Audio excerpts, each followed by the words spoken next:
നമസ്കാരം. പ്രധാനമന്ത്രി നരേന്ദ്രമോദിയുടെ ഇസ്രായേൽ സന്ദർശനത്തെ വലിയ പ്രതീക്ഷയോടെയാണ് ഇന്ത്യൻ ഓഹരി വിപണി ഉറ്റുനോക്കുന്നത്. ഇസ്രായേലുമായി ഇന്ത്യ നിരവധി മേഖലകളിൽ വ്യാപാര ബന്ധം മെച്ചപ്പെടുത്തും എന്നാണ് പ്രതീക്ഷ. പ്രതിരോധ രംഗത്തടക്കമുള്ള ഈ ധാരണകൾ ഇന്ത്യൻ കമ്പനികളെ എങ്ങനെ ബാധിക്കും? ഓഹരി വിപണിയിൽ ഇത് എന്ത് ചലനങ്ങൾ ഉണ്ടാക്കുമെന്ന് നമുക്കൊന്ന് പരിശോധിക്കാം. ഇസ്രായേൽ മധ്യപൂർവേഷ്യയിലെ വാഗ്ദത്ത ഭൂമി എന്ന് വിശേഷിപ്പിക്കുന്ന പ്രദേശം. വലിപ്പത്തിൽ കുഞ്ഞനാണെങ്കിലും ലോകത്തെ സാമ്പത്തിക വ്യവസ്ഥയെ നയിക്കുന്നതിൽ നിർണായക ശക്തിയാണ് ഇസ്രായേൽ. ആയുധ നിർമ്മാണത്തിലും ശാസ്ത്ര സാങ്കേതിക വിദ്യയിലും മുൻനിരക്കാർ. ഇസ്രായേൽ നിർമ്മിക്കുന്ന ആയുധങ്ങളിൽ 41% ഇറക്കുമതി ചെയ്യുന്നത് ഇന്ത്യയാണ്. എന്നിട്ടും ഒരു ഇന്ത്യൻ പ്രധാനമന്ത്രി ഇസ്രായേലിലെത്താനെടുത്തത് 69 വർഷം. അതുകൊണ്ട് തന്നെ നയതന്ത്ര രംഗത്തിനിപ്പുറം വാണിജ്യ വ്യാപാര രംഗത്തും ചരിത്രം തീർത്തു മോദിയുടെ ഇസ്രായേൽ സന്ദർശനം. ഈ വിസിറ്റിന് മുമ്പ്, മോദിയുടെ വിസിറ്റിന് തൊട്ട് മുമ്പ് 2600 കോടി രൂപയുടെ ഒരു മിസൈൽ ഇന്ത്യ മിസൈൽ പർച്ചേസിംഗ് എഗ്രിമെൻറ്റിലും ഇന്ത്യ ഒപ്പിട്ടിരുന്നു. പക്ഷേ വിസിറ്റിന് തൊട്ട് മുമ്പ് ഇരു രാജ്യങ്ങളും തീരുമാനിച്ചു ഇത് പ്രതിരോധത്തിലോ സുരക്ഷാ കാര്യങ്ങളിലോ മാത്രം ഒതുക്കി നിൽക്കാതെ മറ്റ് മേഖലകളിലേക്കും ഇത് വ്യാപിപ്പിക്കണം എന്ന്.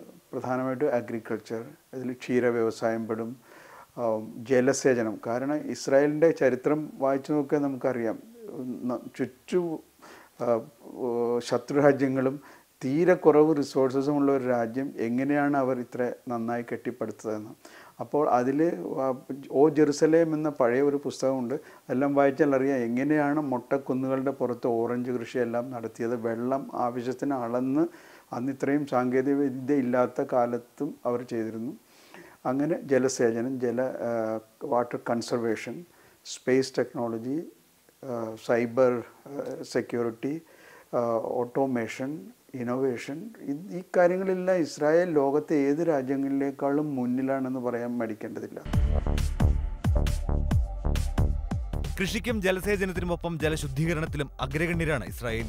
ഓർഗ ബീച്ച് സന്ദർശിച്ച ശേഷം മോദി യാത്ര ചെയ്തത് വെള്ളം ശുദ്ധീകരിക്കുന്ന വാഹനത്തിലാണ്. ഇസ്രായേൽ കമ്പനി ഗാൽവാട്ടറിന്റെ മൊബൈൽ വാഹനത്തിൽ 20,000 ലിറ്റർ കടൽവെള്ളം ശുദ്ധീകരിക്കാം. മറ്റു സ്രോതസ്സുകളിൽ നിന്നാണെങ്കിൽ 85,000 ലിറ്റർ വെള്ളം ശുദ്ധീകരിക്കാം. ഒരു തവണ ഇന്ധനം നിറച്ചാൽ 1600 കിലോമീറ്റർ സഞ്ചരിക്കാൻ കഴിയുന്ന വാഹനത്തിന് 80 മണിക്കൂർ തുടർച്ചയായി പ്രവർത്തിക്കാനാകും. ഇന്ത്യയിൽ കടുത്ത കുടിവെള്ളക്ഷാമം അനുഭവപ്പെടുന്ന ഉൾനാടൻ ഗ്രാമങ്ങളിൽ വെള്ളമെത്തിക്കാൻ ഗൽവാട്ടർ സഹായമാകുമെന്നാണ് പ്രതീക്ഷ. ഒപ്പം അന്തരീക്ഷ വായുവിലെ ഈർപ്പത്തിൽ നിന്ന് കുടിവെള്ളം ഉൽപ്പാദിപ്പിക്കുന്ന സാങ്കേതികവിദ്യ പങ്കുവയ്ക്കാൻ സൺ ഗ്രൂപ്പ് ഇസ്രായേൽ കമ്പനി ലിസിയോണുമായി കരാർ ഒപ്പിട്ടു.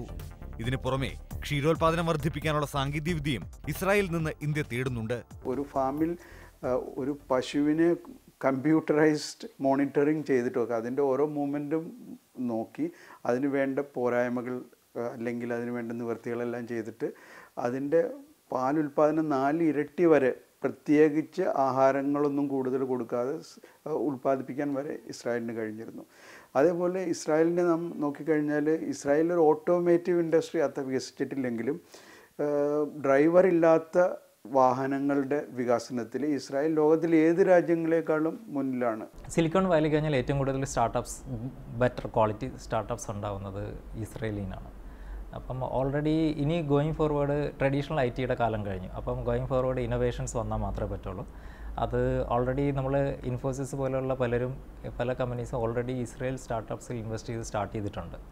അപ്പം ഇതിപ്പം ഒരു ഫുൾ ഫ്ലെഡ്ജ്ഡ് കോർപ്പറേഷൻ വന്ന സ്ഥിതിക്ക് ഇത്തരം സഹകരണം കൂടും. അപ്പം അവിടെ നിന്നുണ്ടാകുന്ന ഇന്നോവേഷൻസ്, അപ്പം നമുക്ക് കൂടുതൽ അവിടെ നിന്നുണ്ടാകുന്ന സ്റ്റാർട്ടപ്സിൽ നിന്നുണ്ടാകുന്ന ഇന്നോവേഷൻസ് അല്ലെങ്കിൽ പുതിയ ടെക്നോളജി പോലെയുള്ള കാര്യങ്ങൾ നമുക്ക് യൂട്ടിലൈസ് ചെയ്യാനായിട്ടുള്ള ഒരു ഓപ്പർച്യൂണിറ്റി കൂടുതൽ നേരത്തേനും കാട്ടിയും കുറച്ച് ഓപ്പൺ ആയിട്ട് തന്നെയുള്ള ഒരു ഓപ്പർച്യൂണിറ്റീസാണ് വരുന്നത്. ശാസ്ത്ര സാങ്കേതിക മേഖലകൾക്കപ്പുറം പ്രതിരോധ മേഖലയിൽ ഊന്നിത്തന്നെയായിരുന്നു പ്രധാനമന്ത്രി നരേന്ദ്രമോദിയുടെ ഇസ്രായേൽ സന്ദർശനം. $430 കോടി കരാറാണ് വിവിധ മേഖലകളിലുള്ള കമ്പനികളുമായി ഇന്ത്യ ഒപ്പുവെച്ചത്. പ്രതിരോധ മേഖലയിലെ 4 നൂറ്റാണ്ട് നീണ്ട സഹകരണം പരസ്യമായെന്ന് തന്നെയാണ് ഇതിൽ ശ്രദ്ധേയം. ഇന്നത്തെ വാർ ഗെയിം എന്ന് പറഞ്ഞു കഴിഞ്ഞാൽ നമ്പർ ഗെയിം അല്ല, ടെക്നോളജിയാണ് ഗെയിം. അപ്പം ഇസ്രായേലിനെ സംബന്ധിച്ചിടത്തോളം അവർ ഹൈ എൻഡാണ്. അവരുടെ മിലിറ്ററിയുടെ സൈസ് ചെറുതാണ്, പക്ഷേ അവർ ഹൈ എൻഡ് ടെക്നോളജിയിലാണ് അവരുടെ ഗെയിം മുഴുവൻ നിൽക്കുന്നത്.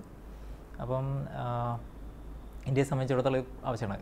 അവർ കാർഗിൽ വാർ മുതലാണ് ഇന്ത്യയുമായിട്ട് സഹകരിച്ച് തുടങ്ങിയിട്ടുള്ളത്.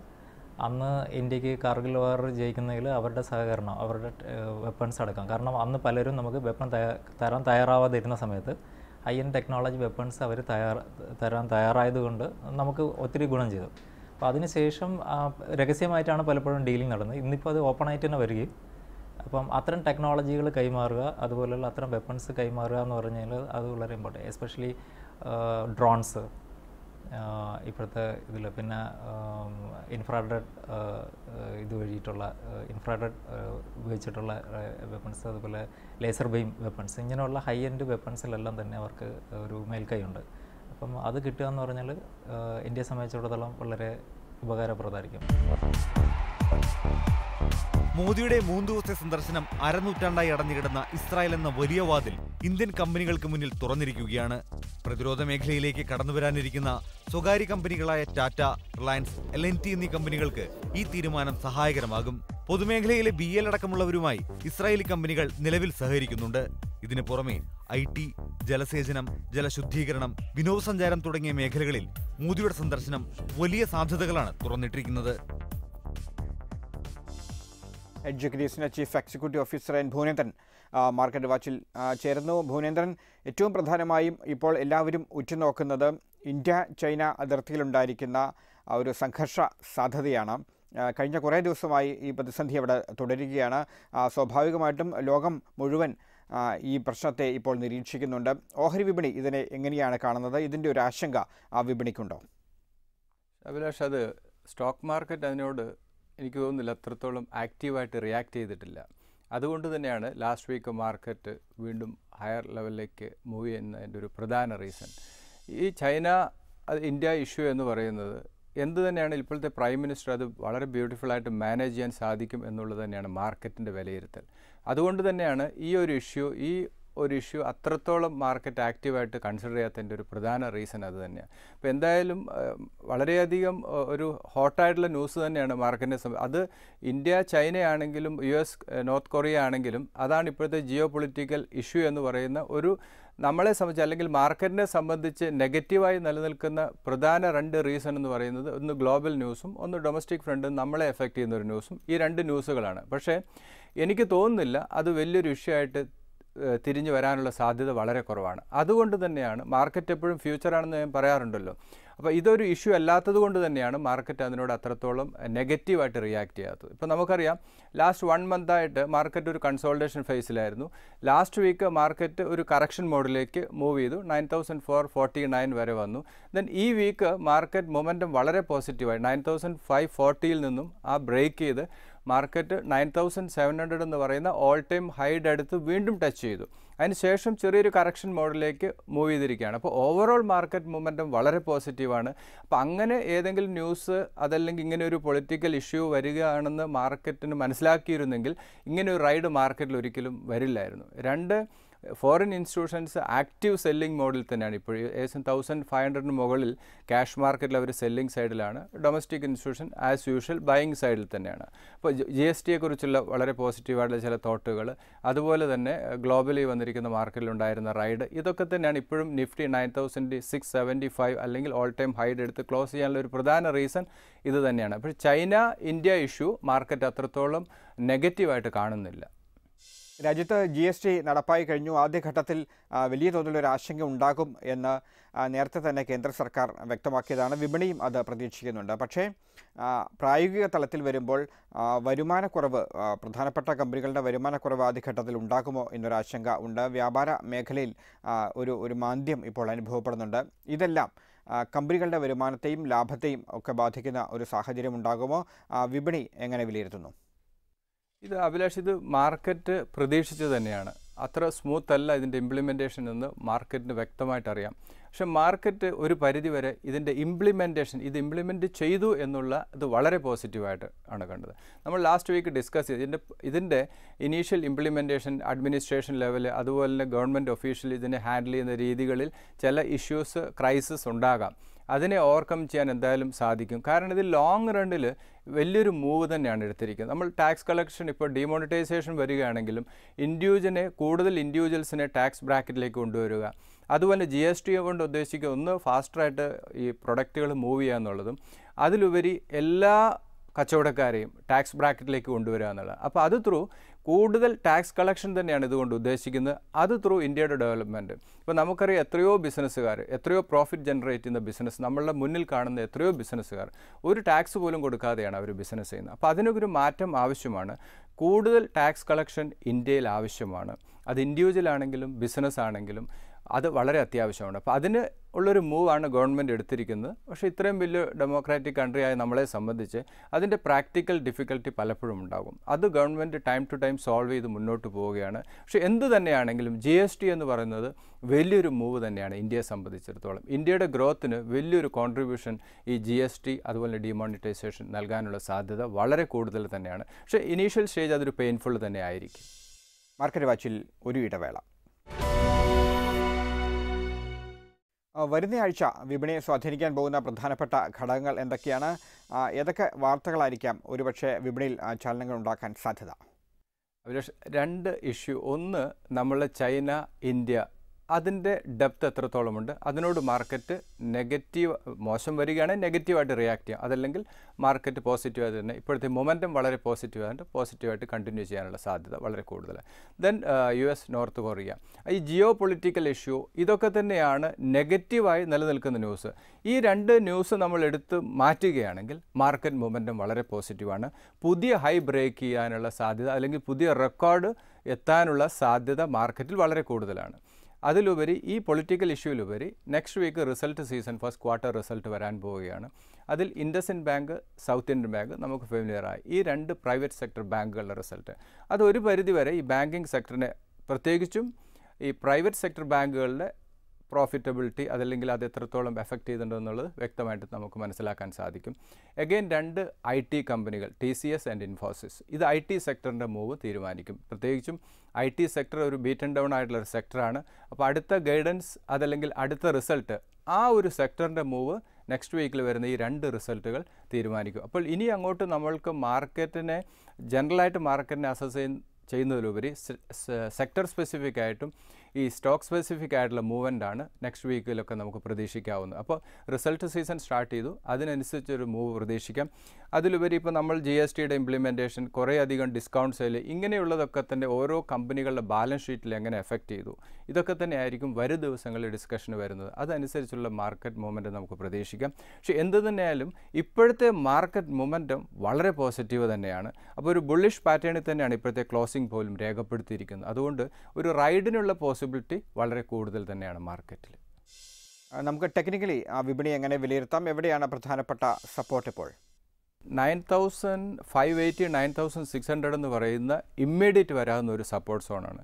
അത് ബ്രേക്ക് ചെയ്തില്ലെങ്കിൽ മാർക്കറ്റിൽ നമുക്ക് റൈഡ് പ്രതീക്ഷിക്കാം. അതേസമയത്ത് 9730 എന്ന് പറയുന്ന ഒരു ക്രൂഷ്യൽ എന്നുവെച്ചാൽ ഓൾ ടൈം ഹൈ ബ്രേക്ക് ചെയ്ത് ക്രൂഷ്യൽ റെസിസ്റ്റൻസ് ആണ്.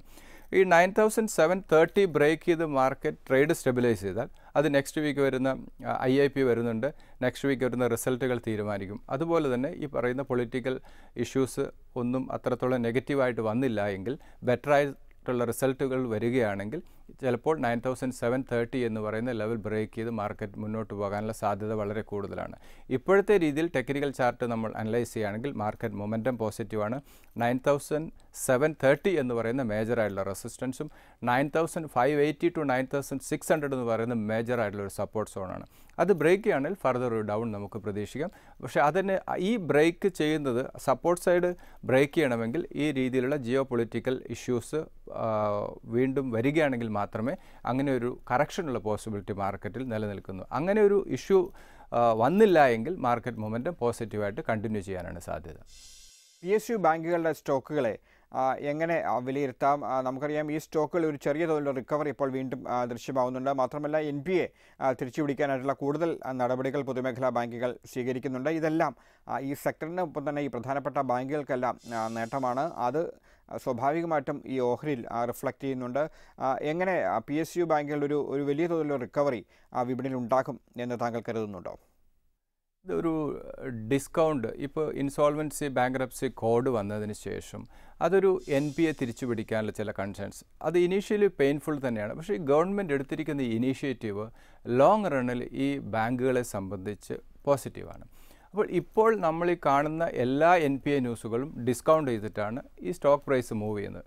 നിഫ്റ്റി 9700 ഓൾ ടൈം ഹൈയിൽ നിൽക്കുമ്പോഴും പല സ്റ്റോക്കുകളുടെയും വാല്യൂ അല്ലെങ്കിൽ പബ്ലിക് സെക്ടർ ബാങ്കുകളുടെ വാല്യൂ എന്ന് പറയുന്നത് ഏറ്റവും ലോവർ ലെവലിലാണ്. അപ്പോൾ ഇൻവെസ്റ്റേഴ്സിനെ സംബന്ധിച്ച് ഇതിൽ സെലക്റ്റീവായിട്ടുള്ള ഒരു ബൈങ്ങിനുള്ള ഒരു ഓപ്പർച്യൂണിറ്റി ലഭിക്കുകയാണ്. ലോങ് റണ്ണിൽ ഈ സ്റ്റോക്കുകൾ ഏറ്റവും നല്ല റിട്ടേൺ നൽകാനുള്ള സാധ്യതയാണ് കൂടുതൽ മുന്നിൽ കാണുന്നത്. അപ്പോൾ അതുകൊണ്ട് തന്നെ ഇൻവെസ്റ്റേഴ്സ് ഒന്ന് ഈ സ്റ്റോക്കുകൾ ഹോൾഡ് ചെയ്യുന്ന ഇൻവെസ്റ്റേഴ്സ് ഈ സ്റ്റോക്ക് ഹോൾഡ് ചെയ്യുക. രണ്ട്, ഫർദറായിട്ട് മാർക്കറ്റിൽ ഇൻവെസ്റ്റ് ചെയ്യണം എന്ന് ആഗ്രഹിക്കുന്നവരെ സംബന്ധിച്ച് ഈ ഒരു സെക്ടർ പല സ്റ്റോക്കുകളും വലിയ ഹൈ ബ്രേക്ക് ചെയ്ത് പോയപ്പോൾ ഈ ബാങ്കിങ് സെക്ടർ പ്രത്യേകിച്ച് പബ്ലിക് സെക്ടർ ബാങ്കുകളെ സംബന്ധിച്ച് വളരെ നല്ല അട്രാക്റ്റീവ് വാല്യുവേഷനിലാണ് മൂവ് ചെയ്യുന്നത്. അതൊരു ഇൻവെസ്റ്റ്മെൻറ്റ് ഓപ്പർച്യൂണിറ്റി. എല്ലാ സ്റ്റോക്കുമല്ല, ഒരു സെലക്റ്റീവ് ബൈയിങ് അഡ്വൈസബിളാണ്. അതുപോലെ തന്നെയാണ് IT ഫാർമ സെക്ടർ. ഇപ്പോൾ ഫാർമയിൽ ചെറിയ റിക്കവറി നമ്മൾ കണ്ടു. IT സെക്ടറിൻ്റെ ഒരു ഇൻവെസ്റ്റ്മെൻറ്റ് എന്ന് പറയുന്നത് നെക്സ്റ്റ് വീക്ക് ഈ റിസൾട്ട് കൂടി സ്റ്റഡി ചെയ്തതിന് ശേഷം ചെയ്യുന്നതായിരിക്കും നല്ലത്. അതുപോലെ തന്നെ ഓയിൽ മാർക്കറ്റിംഗ് കമ്പനികളെ സംബന്ധിച്ച് ഒരു ബൈയിങ് ഓപ്പർച്യൂണിറ്റി ഉണ്ട്. കാരണം ഒരു 14-15% കറക്ഷൻ റീസെൻറ്റ് ഹൈയിൽ നിന്നും ആ സെക്ടറിലും HPCLും BPCLൊക്കെ തന്നെ ഒരു വലിയ ഇൻവെസ്റ്റ്മെൻറ്റ് ഓപ്പർച്യൂണിറ്റി തന്നെയാണ്. അപ്പോൾ ഓവറോൾ മാർക്കറ്റ് മൊമെൻറ്റം പോസിറ്റീവാണ്. അതേസമയം ബാങ്കിങ് സെക്ടറിനെ സംബന്ധിച്ച് അഭിലാഷ് നേരത്തെ പറഞ്ഞ പബ്ലിക് സെക്ടർ ബാങ്കുകളുടെ വാല്യുവേഷൻ വളരെ ഫെയർ അല്ലെങ്കിൽ ഡിസ്കൗണ്ട് വാല്യൂവിലാണ്. ഒരു ലോങ് ടേം വ്യൂവിൽ ആ സ്റ്റോക്കുകൾ ഒരു ഇൻവെസ്റ്റ്മെൻറ്റ് അഡ്വൈസബിളാണ്. മാർക്കറ്റ് വാച്ചിൽ ഒരു ഇടവേള കൂടി. കമ്മോഡിറ്റി രംഗത്തേക്ക് വന്നാൽ സ്വർണ്ണവിലയിൽ നേരിയ കുറവ് ഈ വാരത്തിൻ്റെ അവസാനം ഉണ്ടാകുന്നത് നമ്മൾ കണ്ടു. ക്രൂഡ് ഓയിൽ വിലയിലാണെങ്കിലും ചാഞ്ചാട്ടം അനുഭവപ്പെടുന്നുണ്ട്. ഈ രണ്ട് കമ്മോഡിറ്റി വരുന്ന ആഴ്ച ഏത് തരത്തിൽ നീങ്ങാനാണ് സാധ്യത? ഓയിൽ സെക്ടർ, ക്രൂഡ് ഓയിൽ ഒരു മിക്സഡ് ട്രെൻഡാണ്. US-ൻ്റെ ഇൻവെൻട്രി വന്നു, ചെറിയ ഡ്രോപ്പ് ഉണ്ടെങ്കിലും നൈജീരിയ, ലിബിയയുടെ പ്രൊഡക്ഷൻ കൂടുന്നത് ചെറിയൊരു ഇമ്പാക്റ്റ് ക്രിയേറ്റ് ചെയ്തു. എനിക്ക് തോന്നുന്നത് ഇപ്പോഴത്തെ രീതിയിൽ ക്രൂഡ് പ്രൈസ് കുറച്ച് ബെറ്റർ സോണിലേക്ക് മൂവ് ചെയ്യാനാണ് സാധ്യത. അതുപോലെ ഗോൾഡ് പ്രൈസും ഒരു നെഗറ്റീവ് സോണിലായിരുന്നു. ഇത് രണ്ടും മുന്നോട്ട് പോകണമെങ്കിൽ നേരത്തെ നമ്മൾ പറഞ്ഞ ഈ ജിയോ പൊളിറ്റിക്കൽ ഇഷ്യൂസ് വീണ്ടും റൈസ് ചെയ്ത് വരികയാണെങ്കിൽ ഈ ക്രൂഡിലും ഗോൾഡിലും ഒരു ബൈയിങ് ഇൻട്രസ്റ്റ് കാണാം. പക്ഷേ ക്രൂഡ് ഓയിൽ പ്രൈസ് കുറച്ച് മൊമെൻറ്റം പോസിറ്റീവായി മുന്നോട്ട് പോകാനാണ്, കുറച്ച് ബെറ്റർ സോണിലേക്ക് മൂവ് ചെയ്യാനാണ് സാധ്യത വളരെ കൂടുതൽ കാണുന്നത്. അതുപോലെ തന്നെ ഗോൾഡ് പ്രൈസും ഇപ്പോഴത്തെ ഒരു ഫെയർ വാല്യൂവിലാണ് പോകുന്നത്. അപ്പോൾ കുറച്ചുകൂടെ ബെറ്റർ സോണിലേക്ക് മൂവ് ചെയ്യാനുള്ള സാധ്യതയാണ് ഈ രണ്ട് കമ്മോഡിറ്റിയിലും കാണുന്നത്. ഭുവനേന്ദ്രൻ, ഇനി നമുക്ക് മ്യൂച്വൽ ഫണ്ടുകളെ കൂടി പരിശോധിക്കാം. ഈ ആഴ്ച നിക്ഷേപത്തിന് അനുയോജ്യമായി താങ്കൾ നിർദ്ദേശിക്കുന്ന പ്രധാനപ്പെട്ട ഫണ്ട് ഏതാണ്? എന്താണ് ഈ ഫണ്ടിൻ്റെ ഏറ്റവും പ്രധാനപ്പെട്ട സവിശേഷത? ബിർള സൺ ലൈഫ് ഇക്വിറ്റി ഫണ്ടാണ്. ഒരു മൾട്ടി ക്യാപ് കാറ്റഗറി ഫണ്ടാണ്. പ്രധാനമായിട്ടും ഇതിൻ്റെ ഒരു അട്രാക്ഷൻ എന്ന് പറയുന്നത് മ്യൂച്വൽ ഫണ്ട് പ്രത്യേകിച്ചും നല്ല ഇൻവെസ്റ്റ്മെൻറ്റ് ഓപ്പർച്യൂണിറ്റി തന്നെയാണ് ഇൻവെസ്റ്റേഴ്സിനെ സംബന്ധിച്ച്. ഇവർ പ്രധാനമായിട്ടും 43% ബ്ലൂ ചിപ്പ് കമ്പനികളിലാണ് ഇൻവെസ്റ്റ്മെൻറ്റ്. അതുപോലെ മിഡ് ക്യാപ്പിലും ലാർജ് ക്യാപ്പിലുമാണ് കൂടുതലായിട്ട് ഇൻവെസ്റ്റ്മെൻറ്റ് ഫോക്കസ് ചെയ്യുന്നത്. അതുകൊണ്ട് തന്നെ മാർക്കറ്റിൻ്റെ വോളറ്റിലിറ്റി അത്രത്തോളം എഫക്റ്റ് ചെയ്യാത്ത ഇവരുടെ സ്റ്റോക്ക് ഇതിൻ്റെ ഒരു ബഞ്ച് ഓഫ് സ്റ്റോക്കാണ്. ഈ സ്റ്റോക്കിൽ തന്നെ വളരെ സൗണ്ട് ഫണ്ടമെൻ്റൽ സപ്പോർട്ട് ചെയ്യുന്ന സ്റ്റോക്കിലാണ് പലപ്പോഴും ഈ ഇൻവെസ്റ്റ്മെൻറ്റ് ബിർള സൺ ലൈഫിൻ്റെ ഇൻവെസ്റ്റ്മെൻറ്റ് വരുന്നത്. ഒരു 1 year ഇൻവെസ്റ്റ്മെൻറ്റ് റിട്ടേൺ എന്ന് പറയുന്നത് 29% ആണ്. അതുപോലെ 3 year 15.94, 5 year റിട്ടേൺ 22.8% റിട്ടേൺ നൽകുന്നുണ്ട്. അപ്പോൾ ലോങ് ടേം വ്യൂവിൽ ഒരു ഇൻവെസ്റ്റ്മെൻറ്റ് അഡ്വൈസബിളാണ് ഈ ഫണ്ടിൽ. അതുപോലെ തന്നെ ബാങ്കിങ് ആൻഡ് ഫൈനാൻഷ്യൽ സെക്ടറിൽ, ഓട്ടോമൊബൈൽ സെക്ടർ, മെറ്റൽ സെക്ടറിലൊക്കെ തന്നെയാണ് കൂടുതലായിട്ട്. അതുപോലെ FMCG സെക്ടറിലും ഇവരുടെ ഫോക്കസ് കൂടുതലുണ്ട്. അപ്പോൾ ലോങ് ടേം വ്യൂവിൽ റിസ്ക് കുറവാണ്.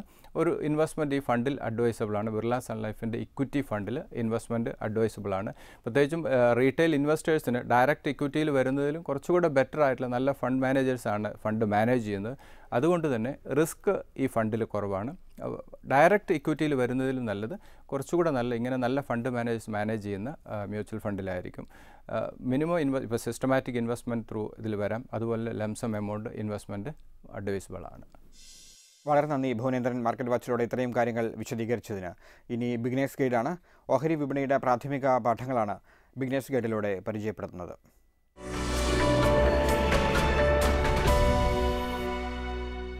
വിവിധ തരം കോർപ്പറേറ്റ് ആക്ഷൻസിനെ കുറിച്ചാണ് ഇന്നിവിടെ പറയുന്നത്.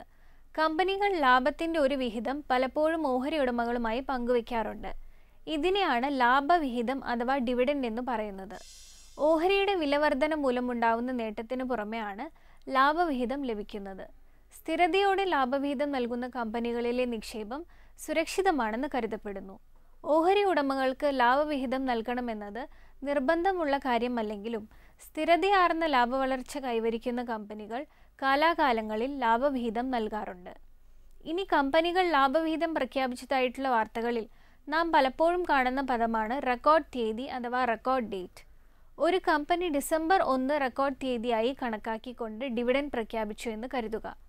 കമ്പനിയുടെ രേഖകളിൽ ആ ദിവസം ഓഹരി ഉടമകളായിട്ടുള്ള എല്ലാവർക്കും ലാഭവിഹിതം ലഭിക്കും. ചിലർ റെക്കോർഡ് തീയതിക്ക് പുറമെ എക്സ് ഡിവിഡൻഡ് തീയതി കൂടി പ്രഖ്യാപിക്കാറുണ്ട്. അതായത് ആ തീയതിക്ക് മുൻപ് ഓഹരി വാങ്ങിയവർക്ക് മാത്രമേ ലാഭവിഹിതം ലഭിക്കൂ. ഇനി ബോണസ് ഷെയർ എന്ന് വെച്ചാൽ കമ്പനിയുടെ നിലവിലുള്ള ഓഹരി ഉടമകൾക്ക് തികച്ചും സൗജന്യമായി നൽകുന്ന ഓഹരിയാണ് ബോണസ് ഓഹരി. നിലവിലുള്ള ഓഹരികൾക്ക് അനുപാതികമായിട്ടായിരിക്കും ബോണസ് ഇഷ്യൂ ചെയ്യുക. അതായത് ഒരു കമ്പനി 1:1 എന്ന അനുപാതത്തിൽ ബോണസ് ഓഹരികൾ ഇഷ്യൂ ചെയ്തു എന്നതിനർത്ഥം ആ കമ്പനിയുടെ ഒരു ഓഹരി കൈവശം വെച്ചിട്ടുള്ള ആൾക്ക് ഒരെണ്ണം തികച്ചും സൗജന്യമായി ലഭിക്കുന്നു. ഡിവിഡൻഡ് പണമായിട്ടാണ് ലഭിക്കുന്നതെങ്കിൽ ബോണസ് ഷെയർ ആയിട്ടാണ് ലഭിക്കുന്നത്. മാർക്കറ്റ് വാച്ചിൻ്റെ ഈ ലക്കം അവസാനിക്കുന്നു.